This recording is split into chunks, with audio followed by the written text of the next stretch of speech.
ఈరోజు మనం child development and pedagogy previous paper చూద్దాం. ఫస్ట్ క్వశ్చన్ చూడండి. Correct statement from the following అన్నాడు. అంటే ఇందులో క్రింది వానలు సరైన ప్రవచనం ఏది అన్నాడు కదా. ఇందులో క్రింది వానలో సరైన ప్రవచనం ఏది అన్నాడు. ఇందులో ఫస్ట్ వన్ చూడండి. అంతర్గత ప్రేరణ దీర్ఘకాలికమైనది అన్నాడు. అంతర్గత ప్రేరణ దీర్ఘకాలికమైనది అన్నాడు ఫస్ట్ ఇది. అలాగే తర్వాత చూడండి, అంతర్గత ప్రేరణ దీర్ఘకాలికమైనది అన్నాడు. రెండవది ఏంటి? బహిర్గత ప్రేరణ దీర్ఘకాలికమైనది. మూడవది అంతర్గత ప్రేరణ తాత్కాలికమైనది. నాలుగవది ప్రేరణ ఒక చాలక నైపుణ్య క్రియ అన్నాడు. ఇందులోను అంతర్గత ప్రేరణ దీర్ఘకాలికమైనది చూడండి ఒకసారి. అంతర్గత ప్రేరణ అనేది వ్యక్తిగత ఆసక్తి, కుతూహలం మరియు మానసిక తృప్తి ద్వారా కలిగే ప్రేరణ కాబట్టి ఇది చాలా కాలం ఉంటుంది. ఏదండి? అంతర్గత ప్రేరణ ఇది చాలా కాలం ఉంటుంది. అలాగే బహిర్గత ప్రేరణ. బహిర్గత ప్రేరణ అంటే ఏంటి? ఇది బహుమతులు లేదా శిక్షలపై ఆధారపడి ఉంటుంది. అలాగే బాహ్యకారకం తొలగిపోయిందనుకోండి, వెంటనే ప్రేరణ కూడా నశించిపోతుంది. అంటే ఇదేంటిది? బహిర్గత తాత్కాలికంగా ఉంటుంది. నెక్స్ట్ అంతర్గత ప్రేరణ ద్వారా తాత్కాలికమైనది అన్నాడు. అంతర్గత ప్రేరణ తాత్కాలికమైనది ఏంటంటే తప్పే కదండి, తప్పు. అంతర్గత ప్రేరణ కూడా తప్పు. అలాగే ప్రేరణ ఒక చాలక నైపుణ్య ప్రక్రియ. చాలక నైపుణ్యం అంటే ఏంటండి? కాళ్ళు కీళ్ళు ద్వారా చేసిన ఎక్సర్సైజ్ లాంటిది అనమాట. చాలక నైపుణ్యం అంటే ఏంటంటే కాళ్ళు కీళ్ళ ద్వారా ఎక్సర్సైజ్ చేస్తాం కదా, ఎక్సర్సైజ్ అలాంటి దాన్ని అంటే మానసిక భావోద్వేగ ప్రక్రియలు అంటే మోటార్ స్కిల్స్ అనమాట. మోటార్ స్కిల్స్ అనేది కూడా రాంగ్ అది. అయితే ఇప్పుడు ఏది ఆన్సర్ రైట్ అయింది చూడండి. అంతర్గత ప్రేరణ దీర్ఘకాలికమైనది అనేది రైట్ ఆన్సర్ అండి ఇది.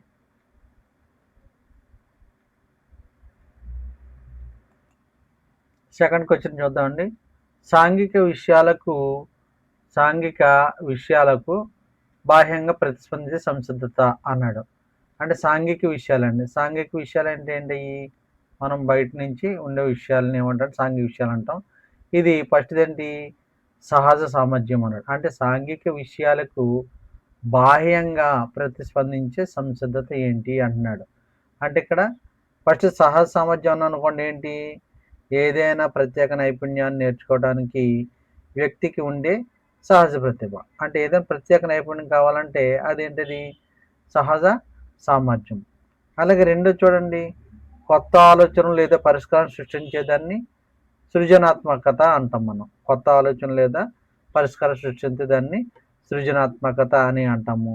అలాగే ఒక అంశం లేదా పని పట్ల మనకి ఉండే ఇష్టం ఉందనుకోండి, దాన్ని ఏమంటాం? పని పట్ల ఏమైనా ఉంటే కనుక మనకి దానిని అభిరుచి అంటాం. ఏదైనా పని పట్ల మనకి ఇంట్రెస్ట్ ఉందనుకోండి, అభిరుచి అంటాం. అలా కొత్తది ఏమైనా ఉంటే సృజనాత్మకత. అలా కాకుండా మనం ఏదో ప్రత్యేక నైపుణ్యం నేర్చుకుంటే అది సహజ సామర్థ్యం అంటాం. కానీ మరి ఇక్కడ ఇంకోటి ఏంటి? సామాజిక పరిస్థితులు వ్యక్తులు లేదా విషయాల పట్ల బాహ్యంగా ప్రతిస్పందించడానికి ఉండే సంసిద్ధతను వైఖరి అంటాం ఇక్కడ. చూడండి, సామాజిక పరిస్థితులు వైఖరులు అంటే ఏంటి? సామాజిక పరిస్థితులు వ్యక్తులు లేదా విషయాల పట్ల బాహ్యంగా ప్రతిస్పందించటం అండి. వ్యక్తులు లేదా విషయాల పట్ల బాహ్యంగా మనం ప్రతిస్పందించడాన్ని వైఖరి అని అంటాం. అంటే ప్రతిస్పందించడానికి ఉండే సంసిద్ధత వైఖరి అంటాం. అంటే ఇక్కడ ఏంటి? సాంఘిక విషయాలకు బాహ్యంగా ప్రతిస్పందించే సంసిద్ధత ఏదంటే వైఖరి అనేది రైట్ ఆన్సర్ అండి ఇక్కడ. మనం ఇప్పుడు క్వశ్చన్ నెంబర్ 3 చూద్దామండి. ఇది ఇందులోను సరైన జతను గుర్తించండి అన్నాడు కదా. సరైన జతను గుర్తించండి అన్నాడు. సరైన జత అంటే చూడండి, ఇక్కడ మనకి ఫస్ట్ వన్ ఎవరు? సంప్రదాయ నిబంధన అన్నాడు. సంప్రదాయ నిబంధన ఎవరండి? పావ్లోవ్. అలాగే కార్యసాధక నిబంధన ఎవరు? స్కిన్నర్. అట్లాగే అంతర్దృష్టి అభ్యసన సిద్ధాంతం ఎవరు చెప్పండి? అంతర్దృష్టి అభ్యసన అనేసరికి వర్ధిమర్తో పాటు కోహ్లర్, కాఫ్కా వీళ్ళు ముగ్గురు ఉన్నారండి అందులో. అంతర్దృష్టి అభ్యసన సిద్ధాంతము. అలాగే సాంఘిక అభ్యసన సిద్ధం బండూరా అండి. ఇది అతని సాంఘిక అభ్యసన సిద్ధాంతం ప్రతిపాదించినాడు బండూరా. మరి తారండైకి ఏం చేశాడంటే ఎత్తందోస అభ్యసన సిద్ధాంతాన్ని ప్రతిపాదించాడు. ఇందులో ఇవ్వలేదు. కానీ ఇప్పుడు మనం ఇందులో రైట్ ఆన్సర్ ఏ చెప్పండి? మనకి రైట్ ఆన్సర్ ఏ చెప్పండి? అంటే ఫస్ట్ ఇది సంప్రదాయ నిబంధన సిద్ధాంతాన్ని పావ్లోవ్ ఇచ్చాడు, అది రాంగు అండి. అలాగే పావులు రాంగు. అలాగే కార్యసిద్ధ నిబంధనని ఎవరిచ్చారు? స్కిన్నర్ ఇచ్చాడు. ఇది రాంగు. అలాగే అంతర్దృష్టి అభ్యాస సిద్ధాంతం వర్ధిమర్తో పాటు కోహలరు, కోప్కాల ఇద్దరున్నారు. అంటే గ్రూప్ అనమాట వాళ్ళు అంతర్దృష్టి అభ్యాసన సిద్ధాంతాన్ని ఇచ్చారు. అండ్ ఇందులో వర్ధిమర్ ఉండడం కరెక్ట్. అలాగే సాంఘిక అభ్యాసన సిద్ధాంతాన్ని బందూరా ఇచ్చాడు. మరి అయితే తారండైక్ ఏమిచ్చాడండి? యత్నదోష సిద్ధాంతాన్ని ఇవ్వడం జరిగింది. అందువల్ల ఇది రాంగ్. అంటే అర్థమైంది కదండి. అంటే మనం ఈ నాలుగిట్ల గురించి తెలుసుకుంటున్నాం. ఎందుకంటే ఏదైనా ఇంకో రోజు మనం వేరే ఎగ్జామ్లో మనం ఏదైనా చూసినట్లయితే ఈసారి రావచ్చు, మనకు ఉపయోగపడుతుంది. కాబట్టి స్కిన్నర్ ఏమో కార్యశాత సిద్ధాంతము, అలాగే పావులవ్ ఏమో నిబంధన సిద్ధాంతము, వర్ధింబర్ అంతర్దృష్టి అభ్యసన సిద్ధాంతము, తారండైక్ వచ్చేసరికి యత్నదోష సిద్ధాంతాన్ని ప్రతిపాదించడం జరిగింది. ఈ విధంగా మనం గుర్తుపెట్టుకుంటే నెక్స్ట్ ఎగ్జామ్లో వాడు ఎలాగడినా కూడా మనం చేయగలుగుతాం. ఇప్పుడు మనం ఫోర్త్ క్వశ్చన్ చూద్దామండి. ఫోర్త్ క్వశ్చన్లో ఏమన్నాడు? సరికాని జతను గుర్తించండి అన్నాడు. చూడండి అక్కడ సరికాని జతను గుర్తించండి అన్నాడు. అంటే డిస్లెక్సియా అంటే ఏంటి? రాతపరమైన లోపం అన్నాడు. డిస్ప్రాక్సియా అంటే మోటార్ సమన్వయ లోపం అన్నాడు. డిస్పేసియా అంటే భాషణ వైకల్యం అన్నాడు. ఏడిహెచ్డి అంటే ప్రతిస్పందన నియంత్రణ లోపం అన్నాడు. ఇందులో మనం గుర్తించవలసింది ఏంటంటే డిస్లెక్సియా అనేది చదవటం నుండి లోపం అండి. ఫస్ట్ది ఏంటంటే డిస్లెక్సియా అని ఉంది కదండి. డిస్లెక్సియా అనేది ఇది ఫస్ట్ది చదవటంలో లోపం. ఇది రైటింగ్ అన్నాడు కదండి. రైటింగ్ కాదండి, ఇది అంటే రీడింగ్ READING రీడింగ్లో లోపం ఉండేది అండి. ఏది డిస్లెక్సియా అనేది. అలాగే డిస్ప్రాక్సియా అనేది మోటార్ కోఆర్డినేషన్ డిజేబిలిటీ, అది కరెక్ట్ అండి. అదేంటంటే ఇది ఒకటే తప్పు. ఇది ఒకటి రాత కాకుండా ఇది రీడింగ్ అవుతుంది. అలాగే డిస్ప్రాక్సియా అనేది మోటార్ సమన్వయ లోపం. డిస్పేసియా అనేది భాషా వైకల్యం కరెక్టే. అలాగే ఏడిహెచ్ ప్రతిస్పందన. ఏడిహెచ్ అంటే ఏంటంటే అవధాన లోపం మరియు తీవ్ర సంచలనం అంటాను తెలుగులో అండి. ఏడిహెచ్ అంటే ADHD అంటే ప్రతిస్పందన నియంత్రణ లోపం, ప్రతిస్పందించడం కష్టం అనమాట. ఇది కరెక్టే. ADHD అంటే ప్రతిస్పందన లోపం. డిస్పేసియా అంటే భాషా వైకల్యం కరెక్టే. డిస్ప్రాక్సియా అంటే మోటార్ సమన్వయ లోపం కరెక్టే. డిస్లెక్సియా అంటే మాత్రం రీడింగ్ చదవటంలో లోపం. కాబట్టి ఇక్కడ కరెక్ట్గా మీరు ప్రశ్నను గుర్తించాలి. సరికాని జతను గుర్తించండి అన్నాడండి. సరికాని జతను గుర్తించండి అంటే సరికాదు. కాబట్టి ఆన్సర్ ఇది అవుతుందండి. ఆన్సర్ అలా గుర్తుపెట్టుకోవాలి. ఇప్పుడు మనం క్వశ్చన్ నెంబర్ 5 చూద్దామండి.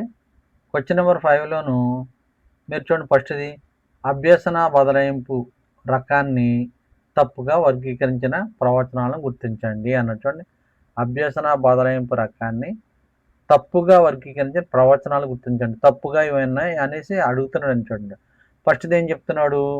క్రీడలలో ఉన్న ప్రతిభ విద్యార్థిపై ప్రభావం చూపించదు. కరెక్టే కదండి అది. అంటే క్రీడలలో ఉన్న ప్రతిభ విద్యాభివృద్ధిపై ప్రభావం చూపదు. అంటే 10 రూపాయలు బదాయింపు. అంటే ఇది కరెక్టే కదా, రైటు. ఓకే. తర్వాత తెలుగు బాగా వచ్చే వారికి ఆంగ్లం నేర్చుకోవడం కష్టంగా అనిపిస్తుంది. ఇది అనుకూల బదలాయింపు కదండి. తెలుగు బాగా వచ్చే వారికి ఆంగ్లం నేర్చుకోవడం కష్టంగా అనిపిస్తుంది. ఇది కూడా అనుకూల బదలాయింపే అండి. ఇది కూడా రైటే చెప్పుకోవచ్చు. అలాగే మూడోది చూడండి, హిందీ తెలిసిన వ్యక్తి సంస్కృతం నేర్చుకోగలడు. ఇది శూన్య బదలాయింపు అన్నాడు. అంటే దానివల్ల ఉపయోగం ఉండదు కానీ శూన్య బదలాయింపు అనేది జరగదు, కానీ నేర్చుకోవాల్సిందే. అంటే ఇది కరెక్టే.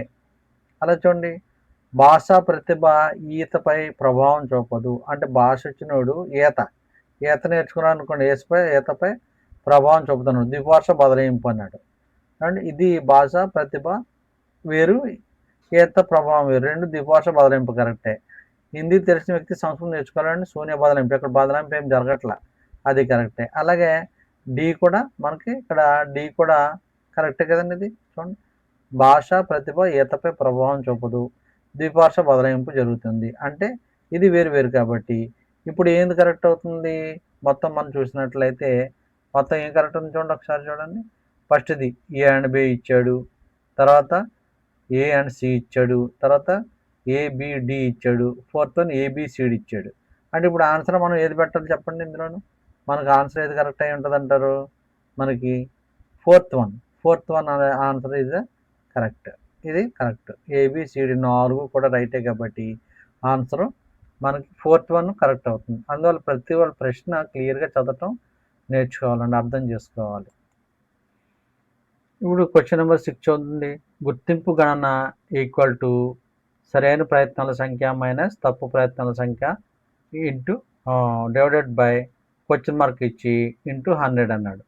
ఇక్కడ క్వశ్చన్ మార్క్ ఇక్కడ ఇచ్చాడు చూసారా, ఇక్కడ ఇచ్చినప్పుడు ఇది క్వశ్చన్ మార్కు ఇక్కడ పై సూచికలో ఉండవలసిన దానిని క్రింది వాటి నుంచి గుర్తించండి అంటే ఇక్కడ క్వశ్చన్ మార్క్ దగ్గర మనం ఏం పెట్టాలి అనేది అడుగుతున్నాడు. చూడండి ఇక్కడ ఏముంటుంది, సరైన ప్రయత్నాల సంఖ్య అన్నాడు, కాదు. తప్పు ప్రయత్నాల సంఖ్య కాదు, మొత్తం ప్రయత్నాల సంఖ్య అన్నాడు. చూడండి ఇక్కడ సరైన గుర్తింపు గణన ఈక్వల్ టు సరైన ప్రయత్నాల సంఖ్య మైనస్ తప్పు ప్రయత్నాల సంఖ్య డివైడెడ్ బై మొత్తం ప్రయత్నాల సంఖ్య అండ్ మొత్తం ప్రయత్నాల సంఖ్య అనేది ఇక్కడ మనకి ఆన్సర్ అవుతుంది. ఇది మొత్తం ప్రయత్నాల సంఖ్య ఈక్వల్ టు ఆన్సర్ అవుతుంది అన్నమాట మనకి.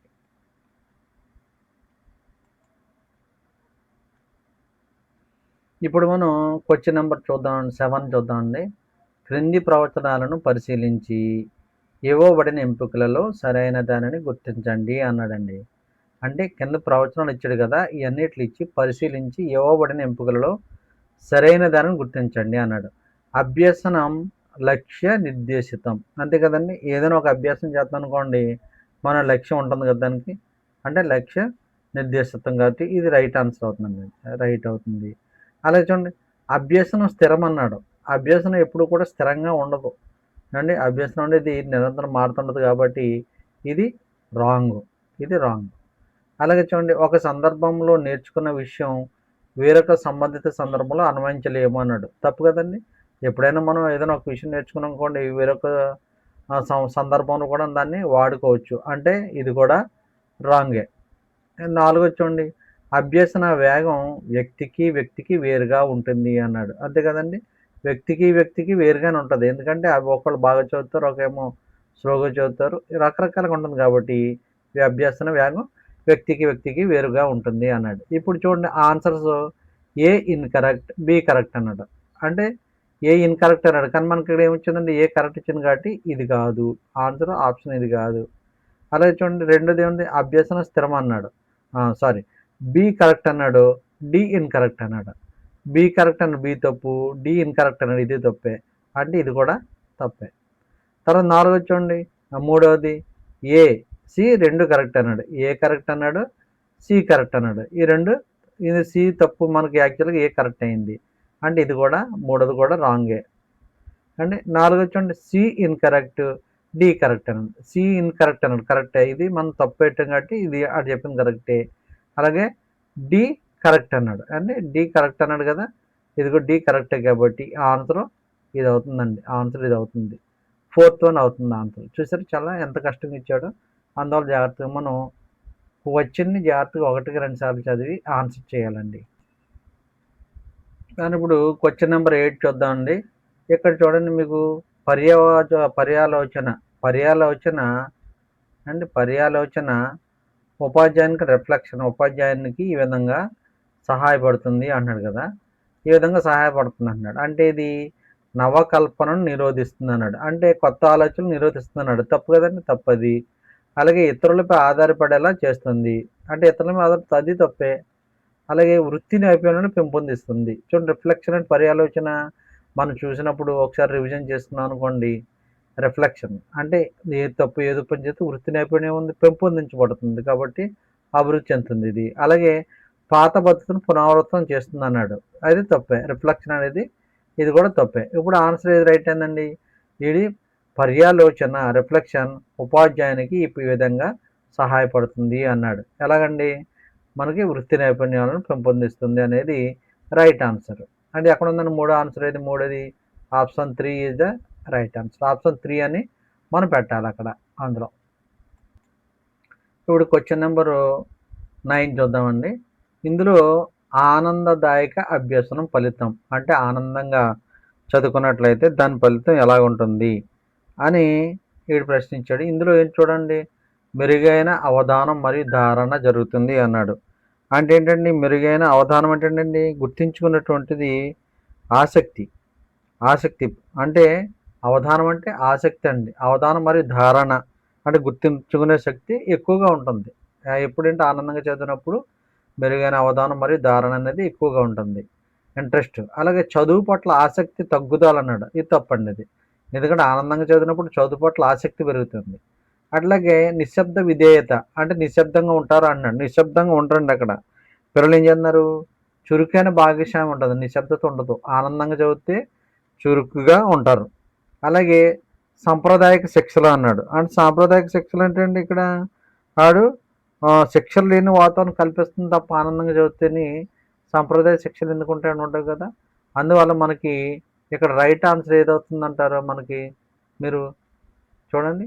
ఫస్ట్ది మెరుగైన అవధానం మరియు ధారణ. రెండో ఆప్షన్ ఏమో చదువు పట్ల ఆసక్తి తగ్గుదల. మూడోదేమో నిశ్శబ్ద విధేయత అన్నాడు. సాంప్రదాయ శిక్షణ అన్నాడు. ఇవన్నిటి గురించి ఎక్స్ప్లెయిన్ చేశాను కదండి. ఇందులో కరెక్ట్ ఆన్సర్ ఏదంటారు? ఒకటోది కరెక్ట్ ఆన్సర్. మెరుగైన అవధానం మరియు ధారణ అనేది కరెక్ట్ ఆన్సర్. ఇది ఎక్కడ ఉందండి? ఆప్షన్ 1లో ఉంది. ఇది రైట్ ఆన్సర్. ఈ విధంగా మనం ప్రశ్నను జాగ్రత్తగా అర్థం చేసుకుంటూ చదవటం నేర్చుకోవాలి. క్వశ్చన్ నెంబర్ 10 చూద్దాం.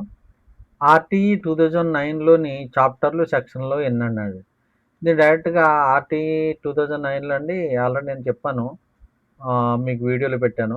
లేదంటే ఒకసారి దీని ఆన్సర్ చూద్దాం. దీన్ని సాధారణ డైరెక్ట్ క్వశ్చనే కాబట్టి ఇది ఇందులో చాప్టర్లు 7 అండి, సెక్షన్లు 38 ఉన్నాయండి. ఆర్టీఈ యాక్ట్లో చాప్టర్లో దీనికి ఎన్ని ఉన్నాయంటే మొత్తం చాప్టర్లు 7, సెక్షన్లు 38 ఉన్నాయండి. దీని ఆన్సర్ అయితే వచ్చేసరికి 4 అవుతుంది. దీని ఆన్సర్ 4 అవుతుంది. డైరెక్ట్ క్వశ్చనే కాబట్టి దీని ఆన్సర్ చేయొచ్చు. ఇప్పుడు క్వశ్చన్ నెంబర్ 11 చూద్దామండి. ఇది కూడా డైరెక్ట్ క్వశ్చన్ అడిగాడు. ఇక్కడ క్రింది వాటిలో ఎన్సిఎఫ్ 2005 ప్రాధాన్యత అంశం ఏంటి అన్నాడు. అంటే నేషనల్ కరికులం ఫ్రేమ్వర్క్ అండి. ఎన్సిఎఫ్ అంటే 2005. ఒకసారి అబ్రివేషన్ కూడా అడుగుతూ ఉంటాడు. నేషనల్ కరికులం ఫ్రేమ్వర్క్ గుర్తుపెట్టుకోండి, 2005. దీని యొక్క ఉద్దేశం ఏంటంటే శిక్షలు, బట్టి విధానం అన్నీ తగ్గించేసి దీనికి కేవలం ఆనందదాయకమైనటువంటి అభ్యసనాన్ని అందించాలి అనేది దీని యొక్క ఉద్దేశం అండి. ఇంకా డైరెక్ట్ ఇంకా దాని ఆన్సర్ ఇక మనం వేరే చెప్పడానికి ఏం లేదు. అంటే ఈ ఆప్షన్ ఎంత ఏది కరెక్ట్ అవుతుందండి? ఆప్షన్ 3, ఆన్సర్ 3 అవుతుంది. ఇక్కడ క్వశ్చన్ నెంబర్ 12 చూద్దామండి. వైగాట్స్కి సాంఘిక నిర్మాణాత్మకతలో ప్రతిపాదించని భావన అండి. ఇక్కడ చూడండి, బాగా అర్థం చేసుకోండి. ప్రతిపాదించని భావన అన్నాడు. బాగా గుర్తుపెట్టుకోవాలి మనం. ప్రశ్న క్లియర్గా చదవాలి. ప్రతిదీ కూడా చాలా కన్ఫ్యూజ్గా ఇవ్వడం జరిగిందండి. ప్రతిపాదించని భావన అన్నాడు ఇక్కడ. అంటే సామీప్య వికాస మండలం అనేది వైగాట్స్కి దాంట్లో భాగం. అలాగే స్కీమా అనేది జీన్ పియాజేదండి. ఇది జీన్ పియాజే. ఇక్కడ పియాజేది ఇది అండి. అంతేగాని అలాగే స్కఫోల్డింగ్ కూడా వైగాట్స్కి ఇదే. అలాగే అధిక జ్ఞానం కల వ్యక్తి అనేది కూడా వైగాట్స్కి సంబంధించిందే ఇది కూడా అండి. అంటే దీని స్కీమా మాత్రం జీన్ పియాజే యొక్క జ్ఞానాత్మక నిర్మాణం దాంట్లోది వస్తుందండి. స్కీమా అనేది మీరు బాగా చూడండి ఒకసారి. స్కీమా అనేది జాన్ పియాజే దాంట్లోకి వస్తుంది. అంటే దీని ఆన్సర్ ఏదండి? ఆన్సర్ 2 అంటే 2, ఆప్షన్ 2 కరెక్ట్ అవుతుంది ఆన్సర్. క్వశ్చన్ నెంబర్ 13 చూద్దాం. చూడండి, ఇందులో మూర్తిమత్వాన్ని ప్రభావితం చేసే ప్రసవపూర్వ కారకం ఏది అన్నాడు. మూర్తిమత్వాన్ని ప్రభావితం చేసే ప్రసవపూర్వ అంటే ప్రీనేటల్ కారకం ఏదన్నాడు. చూడండి, తల్లి యొక్క మానసిక ఆరోగ్యం, రెండవది సహచర సమూహ సంబంధాలు, మూడవది కుటుంబ సభ్యుల సంఖ్య, నాలుగవది తల్లిదండ్రుల విద్య అన్నాడు. మళ్ళీ ఒకసారి చూడండి ఆన్సర్, ప్రశ్న ఒకసారి మీరు క్లియర్గా చూస్తే మరొకసారి చూడండి. మూర్తిమత్వాన్ని ప్రభావితం చేసే ప్రసవపూర్వ ప్రకారకం ఏది అన్నాడు. అంటే ప్రసవపూర్వం అంటే ఏంటి? ప్రసవించక ముందుది.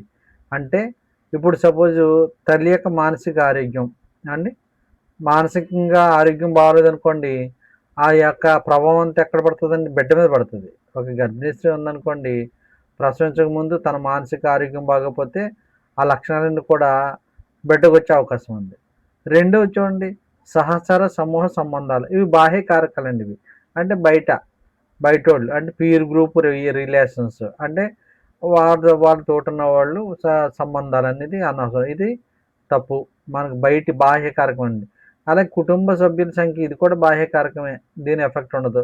అలాగే తల్లిదండ్రుల విద్య అనేది కూడా బాహ్య కారకం కింద లెక్క వస్తుంది. కానీ ఏంటంటే తల్లి యొక్క మానసిక ఆరోగ్యం బాగోకపోతే ఇక్కడ ప్రసవపూర్వం అంటే ప్రసవించక ముందు ఉన్నటువంటి బిడ్డ మీద మూర్తి మొత్తం మీద ప్రభావం పడుతుంది. కాబట్టి రైట్ ఆన్సర్ ఏదవుతుందండి? తల్లి యొక్క మానసిక ఆరోగ్యం ఒకటది ఆన్సర్ అవుతుంది. క్వశ్చన్ నెంబర్ 14 చూద్దామండి. ఇక్కడ identify the correct answer related to action research అన్నాడు. అంటే చర్యాత్మక పరిశోధనకు సంబంధించి సరైన సమాధానము గుర్తించండి అన్నాడు. అంటే చూడండి ఎగ్జాంపుల్, ఇందులో పరిశోధన ఇందులో పరిశోధన పద్ధతి మార్పుకు వీలు లేనిది అన్నాడు. అంటే సపోజ్ ఒక క్లాస్ రూమ్ పరిశోధించాను అనుకోండి, ఆ పరిస్థితిని బట్టి ఆధారపడి ఉంటుంది. పద్ధతిని మార్చుకోవచ్చు. ఒకేలాగా చేయాలని ఏముండదు కాబట్టి ఇందులో పరిశోధన పద్ధతి మార్పుకు వీలు లేదని అన్నాడు. అంటే ఇది రాంగ్ అండి ఇది. అంటే మార్పు ఉంటుంది. ఎలా కాలితే మనం అలా మార్పు చేసుకోవచ్చు పరిశోధించాలంటే. అలాగే ఫలితాలను సాధారణీకరించడం జరగదు అన్నాడు. అంటే ఫలితాలను సాధారణీకరించడం అంటే ఏంటండి? మన ప్రయోగం ద్వారా వచ్చిన ఫలితాన్ని అన్నిటికి అప్లై చేయడం. సపోజ్ ఒక క్లాస్ రూమ్లో ఏదైనా సమస్య వచ్చింది, ఆ సమస్య పరిష్కారం చేసాం. అలాగని ప్రతి వేరే క్లాస్ వచ్చిన దానికి కూడా అదే పరిష్కారం అవ్వదు కదండి. అంటే అదే అంటే ఇక్కడ ఇలా జరిగింది అక్కడ అలా జరగాలనేది ఏమీ లేదు. అంటే ఆ ఫలితాలను సాధారణీకరించడం జరగదు అన్నాడు. ఇది కరెక్ట్ ఆన్సర్ అండి. ఎందుకంటే సాధారణీకరించితే జరిగిందనుకోండి అది పరిశోధనే కాదు అసలు అది. అలాగే తరగతి గదిలో విద్యార్థులే ప్రతిచర్యలు. అంటే మనం వాళ్ళ మీద ప్రయోగాలు చేస్తాం కాబట్టి మనకేంటంటే శాంపుల్స్ ఆడలే లెక్క. వాళ్ళ సమస్యల్ని వాళ్ళ మీద సమస్యలు చర్చ చేస్తున్నాం కాబట్టి వాళ్ళది లెక్క అవుతుంది. అంటే ఇది కూడా రైట్ ఆన్సర్ అండి. అంటే ఇప్పుడు ఆన్సర్ ఏది కరెక్ట్ అవుతుంది చూడండి. అంటే బీసీ కరెక్ట్. బీసీగా ఎక్కడ ఉంది చూడండి 2 అనేది బీసీ అనేది సెకండ్లో ఉంది కాబట్టి ఈ ఆన్సర్ కరెక్ట్ అవుతుందండి. మీరు ప్రతి ప్రశ్న కూడా ఆలోచించలేక ఉందండి. సైకాలజీలో ప్రతిదీ కూడా ఆలోచించే పెట్టాలి. అంటే ప్రశ్నను కూడా 1కి 2 సార్లు చదివి మనం పెట్టగలగాలి. ఇప్పుడు మనం క్వశ్చన్ నెంబర్ 15 చూద్దామండి. ఒక పిల్లవాడు 10వ తరగతిలో తెలుగు చదివి అలాగే ఇంటర్మీడియట్లో సంస్కృతం చదివాడు. ఇప్పుడు తెలుగు పునఃస్మరణ చేయబోగా సంస్కృతం అడ్డంకిగా మారింది. దీనిని ఇలా అంటారు. అంటే చూడండి ఇక్కడ ఏం చేశాడు? ఫస్ట్ ఏం నేర్చుకున్నాడు? వీడు తెలుగు నేర్చుకున్నాడు. తర్వాత ఏం నేర్చుకున్నాడు? సంస్కృతం నేర్చుకున్నాడు కదండి. ఫస్ట్ తెలుగు నేర్చుకున్నాడు. తర్వాత సంస్కృతం నేర్చుకున్నాడు. ఇప్పుడు ఏంటి ఏమంటున్నాడంటే అడ్డంకిగా దీన్ని మళ్ళీ ఇప్పుడు తెలుగు పునఃస్మరణ చేయబోగా సంస్కృతం అడ్డంకిగా మారింది. అంటే ఇదేంటిది? నిష్క్రియాత్మక అన్నాడు. ఫస్ట్ ఏమన్నాడు? నిష్క్రియాత్మక లేదా అనుపయోగం వల్ల స్మృతి క్షయం. అంటే కొత్తగా మనం ఏం చేస్తాం? సాధన చేయలేదనుకోండి, సాధన చేయకపోతే కామన్గానే మర్చిపోతాం మనం అండి. అనుపయోగం వల్ల స్మృతి క్షయం అన్నాడు. అంటే ఏంటి ఇక్కడ? కాలక్రమాన మర్చిపోవటం అనేది అన్నాడు. కానీ ఇది కాదు. రెండవది చూడండి, తిరోగమన అవరోధం అన్నాడు. తిరోగమన అవరోధం అంటే ఏంటి? ఫస్ట్ ఏంటి? తెలుగు నేర్చేసుకున్నాడు. తర్వాత సంస్కృతం నేర్చుకున్నాడు. మళ్ళీ ఇప్పుడు తెలుగు కొత్తనాడు. అంటే వెనక్కి కొత్తనాడు కాబట్టి దాన్ని ఏమంటాం మనం? తిరోగమనం అంటాం. అంటే తిరోగమనాన్ని సంస్కృతం నేర్చుకున్నాడు కాబట్టి తెలుగు నేర్చుకోలేకపోతున్నాడు కాబట్టి తిరోగమనం అని మనం అన్నాం. అంటే ఇక్కడ తిరోగమన అవరోధం అంతే కదండి. పాదాన్ని గుర్తు చేసుకోవడం కష్టమవుతుంది కాబట్టి వీడికి తిరోగమన అవరోధం అనేది ఇక్కడ కరెక్ట్ అవుతుంది. అలాగే వీటి గురించి కూడా చూడండి. పురోగమన అవరోధం అంటే ఏంటండి? మనం తెలుగు ఫస్ట్ నేర్చుకుని సంస్కృతం నేర్చుకోవడం కూడా ఇబ్బంది అవుతుంది అనుకోండి, అది పురోగమన అవరోధం అవుతుంది. అలా కాకుండా పాత విషయం నేర్చుకుని కొత్త విషయం నేర్చుకున్న తర్వాత మళ్ళీ పాత విషయాన్ని జ్ఞాపకం చేసుకోవాలంటే అది జ్ఞాపకం రావట్లేదంటే అది తిరోగమన అవరోధం అని మనం గుర్తుపెట్టుకోవాలి. ఏమండి? అలాగే పురోగమన అవరోధం చెప్పనుగా. అంటే పాత విషయం కొత్త విషయాన్ని నేర్చుకోవడంలో ఇబ్బంది పెడితే దాన్ని మనం పురోగమన అవరోధం అంటాం. ఇప్పుడు 4వది ఏంటండి? పిగ్మాలియన్ ప్రభావం అంటాడు. పిగ్మాలియన్ ప్రభావం అంటే ఏంటంటే అంచనాలు పెరిగితే పనితీరు పెరుగుతుందనే భావన పిగ్మాలియన్ అంటామండి. అంచనాలు పెరిగాయి అనుకోండి, అంచనాలు పెరిగితే పనితీరు కూడా పెరుగుతుంది అనేది దాని యొక్క ప్రభావం అంటారు. పిగ్మాలియన్ ప్రభావం అంటే అది. అంటే మరొకసారి చెప్తాను చూడండి. అంచనాలు పెరిగితే పనితీరు పెరుగుతుందనే భావన పిగ్మాలియన్ ప్రభావం అంటాం. ఇది కాదు. అంటే ఇప్పుడు ఇందులో ఆన్సర్ ఏదండి? తిరోగమన సింపుల్ అండి. మనం ఇప్పటి వరకు కూడా ఈ క్వశ్చన్లను డిస్కస్ చేసుకున్నాం కదండి. ఇలాగా మిగిలినవి కూడా డిస్కస్ చేద్దాం. మీకు సమయం ఎక్కువ అవుతుందని కాదు కానీ ఒక్కొక్క ప్రశ్న చదివితే 4 ప్రశ్నలు మనం ఆన్సర్ చేసినట్లే. అందువల్ల మీరు ప్రశ్నలను జాగ్రత్తగా చూడండి. ఈ వీడియోను కూడా మరొకసారి చూడండి మీకు అర్థం అవ్వకపోతే. ఎందుకంటే 4 ఆప్షన్లు ఇచ్చాం. దీన్ని సపోజ్ ఫర్ ఎగ్జాంపుల్ చూడండి ఇదే అనుపయోగం వల్ల స్మృతిక్షయం, తిరోగమన అవరోధం అంటే ఏంటి, పురోగమన అవరోధం అంటే ఏంటి, పిగ్మాలియన్ ప్రభావం అంటే ఏంటి, ఇవన్నీ ఎక్స్ప్లెయిన్ చేశాను కదండి. ఈ విధంగా ఎక్స్ప్లెయిన్ చేయటం వల్ల మీకు బాగా అర్థమవుతుంది. ప్లస్ మీకు వచ్చిన ఎగ్జాంపుల్ ప్రశ్నలు కూడా మీరు ఈజీగా రాయగలుగుతారు. అందువల్ల నెక్స్ట్ది 16th క్వశ్చన్ నుంచి నెక్స్ట్ టాపిక్లో నేను కవర్ చేస్తాను. మీకు ఈ వీడియో నచ్చినట్లయితే లైక్ చేయండి, షేర్ చేయండి, సబ్స్క్రైబ్ చేయండి, అలాగే కామెంట్ కూడా చేయండి.